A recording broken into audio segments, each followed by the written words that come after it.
You probably think a government can't really run out of money. After all, it's the one that prints the money, right? So how could it ever be truly broke? That's a comfortable thought. And it's only partially true. Let's look at what actually happens. Because a country running out of cash isn't a simple on-off switch. It's a slow, grinding process. And it starts quietly in the bond market. That's where governments go to borrow. They hold regular auctions, selling their debt to investors. Think of it like a country's credit card. Now, what if no one showed up to buy? Or worse, what if they demanded a much higher interest rate? That's the first real warning sign. Investors get nervous. They start to whisper, is this government good for its debts? Honestly, it's a vote of confidence, or lack of it. So the cost of borrowing begins to creep up. Every new loan is more expensive than the last. This creates a dangerous loop. More tax revenue now goes just to pay interest. That's money that can't go to hospitals, or roads, or the military. So what's the first thing a government does? It usually starts by delaying payments. Can you imagine being a construction company that just finished a highway? You send the invoice, and you wait some more. The government is now your slowest paying client. But it's not just companies. Pension payments to retirees might get stuck. Subsidies to farmers or families can be postponed. This isn't a policy choice anymore. It's a liquidity crisis. The money simply isn't in the checking account. Now, the civil servants notice. Their salaries might arrive late, or not in full. Morale in the public sector plummets. Essential services begin to fray. You'll see it in small ways first. Longer lines at the DMV, potholes taking months to fix. Then in bigger ways. Have you ever heard of a hospital running out of basic medicines? It happens. Because the government hasn't paid the medical suppliers. The social contract starts to tear. People begin to ask a very direct question. What am I paying my taxes for? Tax collection itself becomes harder. Why would you pay if you're not getting anything back? So revenue falls even further. The hole gets deeper. At this point, the government faces a brutal choice. It can print more money if it controls its own currency, but that path leads somewhere else entirely. We'll get to that. Or it can try to slash spending dramatically. This is called austerity, and it's deeply painful. Imagine suddenly closing 1 in every 3 schools in your city, or firing half the police force. That's the scale we're talking about.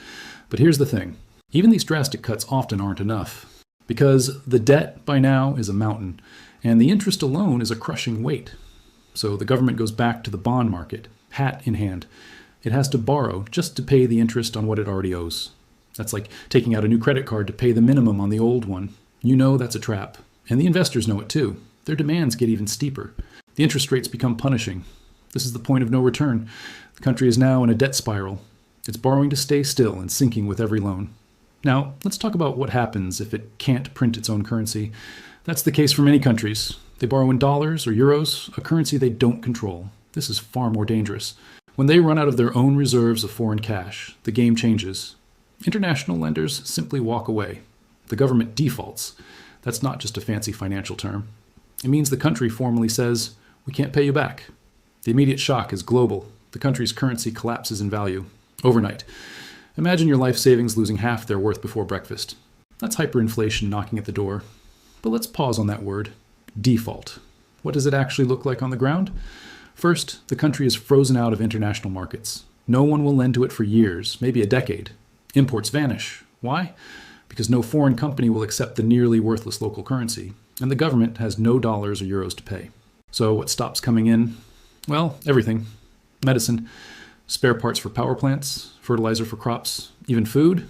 Grocery store shelves get bare, you start to see real scarcity, not the kind where your favorite brand is out, the kind where staples like flour or cooking oil are just gone. This isn't theory. We've seen it happen. And in these moments, the economy doesn't just slow down, it moves backwards. Factories shut down without imported materials. Jobs evaporate. The tax base collapses completely. Now the government is not just broke, it's hollow. Its ability to function, to provide any service, melts away. So what fills that vacuum? 2 things. The black market and social unrest. People have to survive.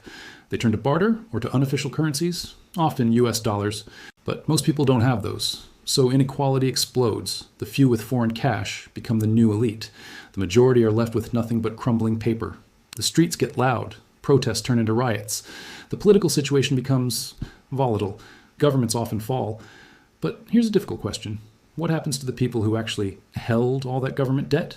The pension funds? The banks? They're holding bonds that are now worthless paper, so they fail too. The entire domestic financial system can crumble.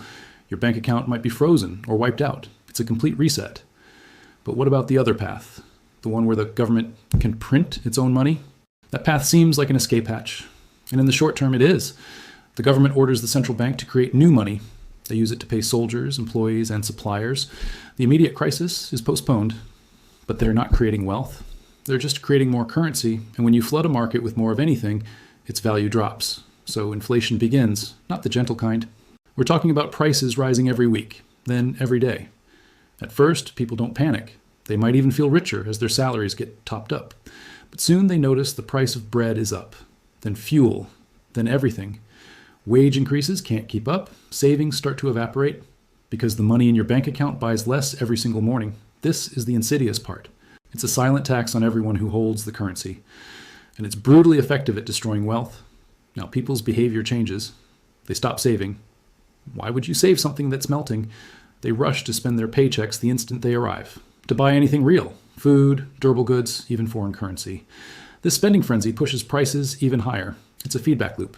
The government then has to print even more to cover the same expenses, because everything costs more now, so they print more, and the loop tightens. This is how you get to hyperinflation. Prices can double in a matter of hours. Currency is carried in wheelbarrows, not wallets. At this stage, the money becomes functionally useless. Society reverts to barter, or it dollarizes completely. The government's power is utterly undermined, because its most fundamental tool, the currency, is now a joke. But here's something you might not think about. This scenario, the printing press route, often ends in the same place as a default, just by a different road. The economy is shattered, trust is gone, the social fabric is torn. So is there ever a way back? Can a government recover from this? It's incredibly difficult and painfully slow. The first step is almost always an external lifeline, an international bailout. From whom? Usually the International Monetary Fund, or a consortium of other nations. But this lifeline comes with strings, very tight strings. The IMF doesn't just hand over cash. It demands a strict austerity program. They call it structural adjustment. It means the government must slash spending deeply and immediately. It must raise taxes during a depression. It must sell off state assets like utilities or railways, often at fire sale prices. And it must prioritize repaying foreign debts above all else. The political cost of accepting these terms is enormous. It feels like a national surrender. The government is seen as selling the country's sovereignty to foreign bankers. Riots are almost guaranteed.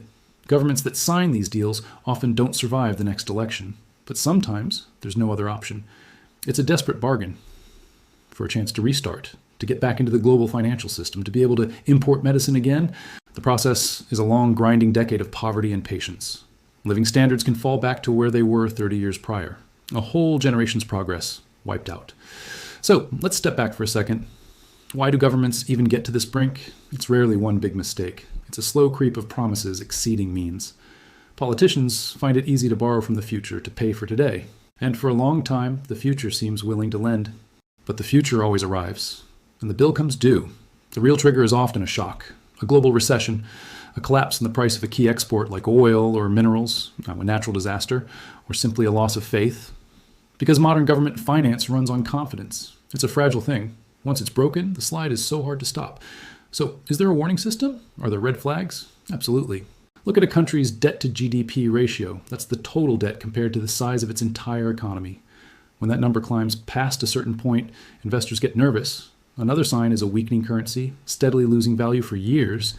And a big one is when a government spends more on interest than on education or infrastructure. That's a machine now running only to feed itself. But for the people living through the collapse, these are just numbers. Their reality is different. It's the reality of scrambling, of a mother selling heirlooms to buy antibiotics, of a skilled engineer driving a taxi for foreign tourists just to get hard currency. The formal economy is gone. Ingenuity becomes the only currency. You see the rise of parallel systems. Communities organizing their own security, their own food distribution. The state has receded, and something else has filled the void. Sometimes it's solidarity. Often it's crime or extremism. This is the ultimate cost. It's not just bankrupt coffers, it's a bankrupt social order. So what's the lesson here? It's that national bankruptcy isn't a remote financial event. It's a human one. It's the slow unraveling of every system you rely on, without even realizing you rely on it. It's the discovery that money is just a shared belief. And when that belief shatters, so does normal life. Can it be prevented? In theory, yes. It requires brutal long-term discipline that is politically unpopular. Spending within your means, especially in good times. Building reserves. Investing in things that grow the real economy, not just placating the population. But that's a hard sell. Politicians live in the short term. Voters often demand the short-term benefit. The long term is someone else's problem, until it isn't, until the money runs out. And then everyone is forced to look at what was built on that money. Was it a solid foundation? Or was it just a house of cards, waiting for a gust of wind? Honestly, that's the final question. When the numbers fail, what's left of the nation? The answer is always the people, but they're left with nothing but the pieces.